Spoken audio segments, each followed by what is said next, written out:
જીગર, તમારી પાસે બે ઓપ્શન છે. યા તો તમે પ્રિયા ભાભીને છોડી દો, હે અને બીજો ઓપ્શન યા તો 5,000 રૂપિયા આપીને મને છોડી દો.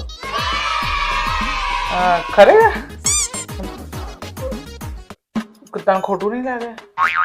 ના,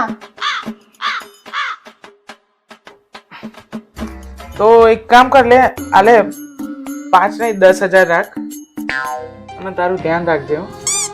અરે એ તો હું ધ્યાન રાખી દઈશ, પણ છોડી તો દો. હા છોડી દીધી તને, વાંધો નહીં, તું છુટ્ટી આપતી. અરે માર્કેટ છોડી દો. એટલે આ માર્કેટ છોડવાની વાત હતી? અરે હા, પ્રિયા ભાભીનું એમ કહીશ કે તમે રિક્ષામાં જતા રહો ને તમે મને માર્કેટ છોડી દો. એ યાર તમે શું સમજ્યા? ચલો ફટાફટ ઉભા થો, માર્કેટ છોડ દો. ચાલો. મારે નહીં આવું યાર. साला ये दुख का खत्म नहीं होता बे।